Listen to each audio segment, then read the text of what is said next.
In the near future, unemployment, poverty, and also lack of hope caused anger to arise among the civilian population in the city of Los Angeles.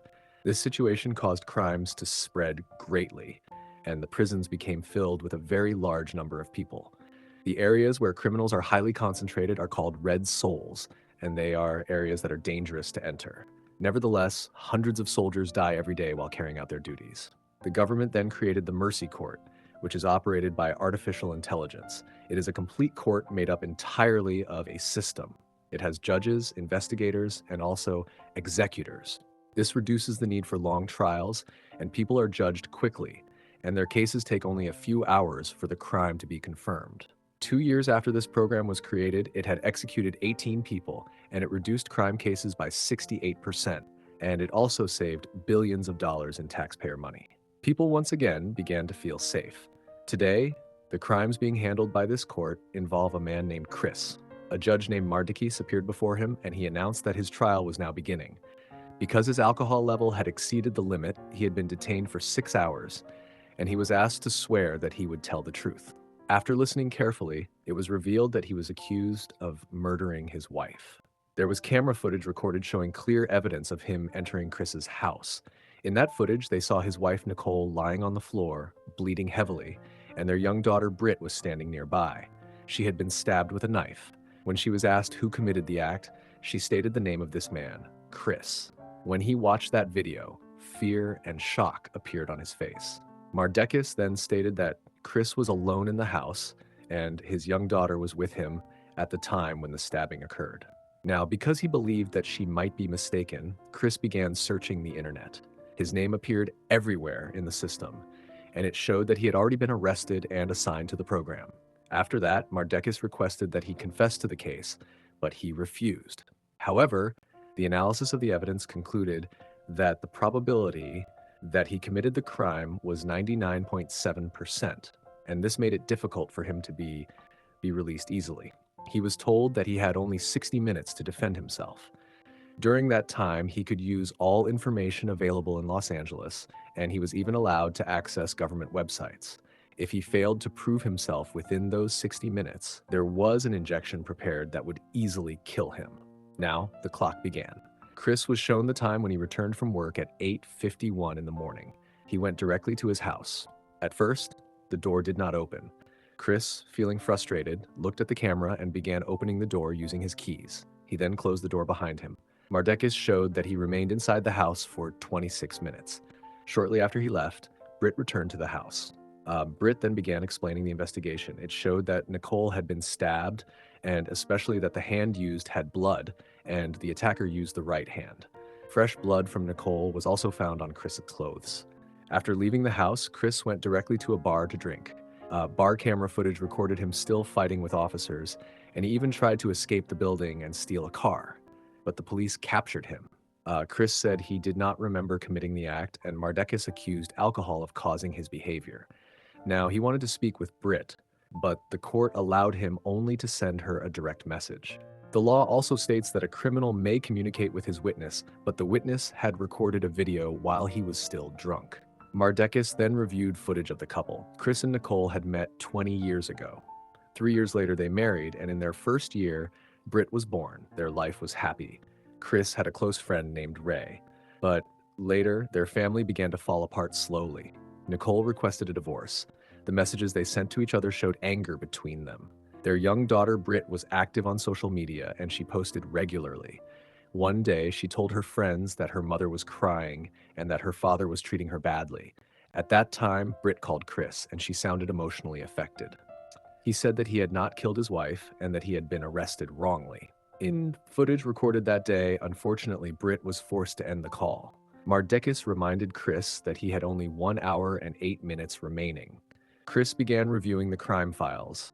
In the living room, there was broken glass on the floor, which had been used for self-defense. There were also drops of blood present. Even a plate had fallen onto the ground. Also, the knife was missing. Only Kris's fingerprints were on the knife. It was confirmed that it was used only for cooking. They also found fibers, hair, and skin DNA, and they all matched Kris.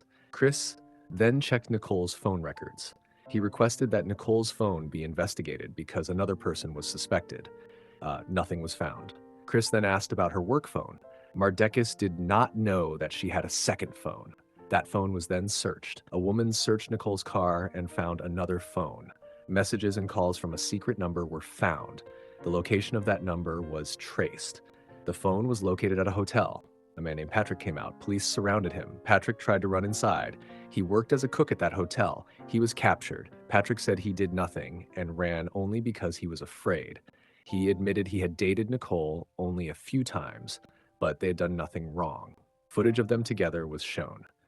Patrick said he was at work on the day of the crime, so he could not be the killer. Patrick blamed Kris for not caring for his family, saying Nicole only wanted someone to listen to her. Now, only 53 minutes remained, and the probability that Kris was guilty was 99.8%. Mardekis then searched older footage. Nicole had recorded Kris drinking alcohol in the garage. At that time, he had lost his friend, Ray. This caused him emotional pain. Footage was shown of Ray and Kris when they were police officers and they were trying to capture criminals. Ray moved forward and a dangerous criminal began pushing and running. They chased him, and while they were pursuing him, it caused their vehicle to crash. Ray died from injuries caused by the crash, but Kris survived and he came out and captured the criminal at the scene. Even after the arrest, he regretted that he did not shoot the man when he had the opportunity. Mardekis then asked him what he did on that day. He explained that he had only returned from work and went to his home. At that time, Mardekis reminded him that only 43 minutes remained. After that, Nicole's closest relationships were investigated. Patrick was called again. Patrick said she had been very worried about her job, and because of that, her work cases were searched. It was discovered that some chemicals were missing. This suggested that someone working with those chemicals had stolen them. All surveillance footage from her workplace was reviewed. But on that day, the cameras were not working, so nearby cameras were checked. Among the people who entered was a man named Rob. He entered along with 30 other people. When Rob was called, he gave unclear answers and could not explain his actions properly. Britt was also contacted. Britt became very angry after seeing footage of her father fighting with officers, and she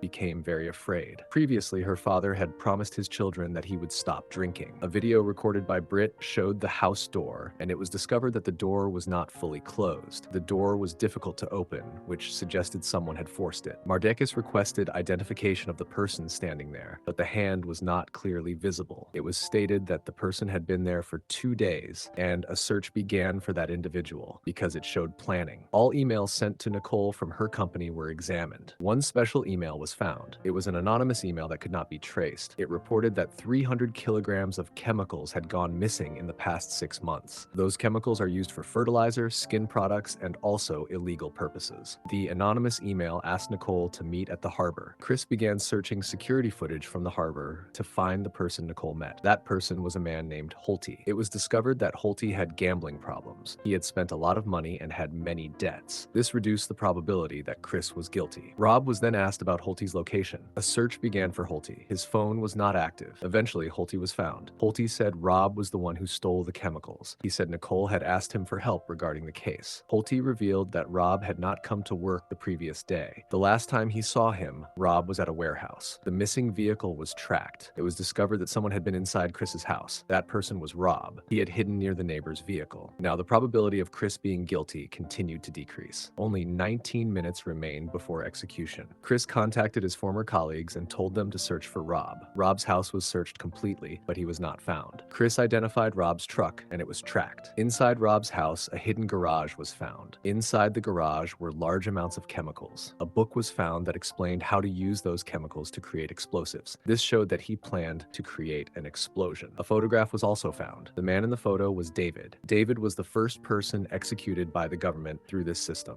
David and Rob were brothers. Because Rob had grown up alone, he had changed his name and identity. This allowed him to become close to Kris as a friend. He had escaped with the truck, and it was filled with explosives. He planned to destroy the same facility. Rob also kidnapped the young girl, Britt. At his location, police found a clock in the garage. Soon after, the entire garage exploded. Mardekis concluded that the truck was heading marching toward them. This meant he planned to cause a massive explosion in the city. At that moment, the probability that Kris was guilty dropped significantly. Mardekis wanted to stop the execution process, but Kris refused because he wanted Rob to be captured. Mardekis said only 9 minutes remained before he would be executed, but Kris wanted to save the entire city. They began working together. Police began chasing the truck. Helicopters from the safety department also joined. All roads were cleared to protect civilians. A special machine was used to try to stop the truck. Only 4 minutes remained before execution. The facility alarm sounded. Rob declared that he was angry and said his brother David was innocent. He drove the truck into the court building. The execution chair prepared to kill Kris, but the power system failed. All systems stopped working. Rob appeared holding Britt hostage. Only 10 seconds remained before Kris would be killed. Kris shouted for help. Fortunately, Mardekis reconnected and saved him. Kris wore protective equipment and said he would save his daughter. Rob held the explosive device and planned to detonate it. Mardekis appeared. Rob pointed a gun at her and blamed her for his brother's execution. While they argued, Britt bit his hand and escaped. Britt grabbed the explosive button. Kris successfully took the detonator from him. Rob tried to threaten them, but he was stopped. Britt cried and begged her father not to make a mistake. Soon, the security forces arrived. Rob was shot. He was stopped. Now, Kris works protecting the city. Mardekis was happy that she had not executed an innocent man. Kris said she was doing her job well and that the system needed improvement. This is where the video ended. Thank you.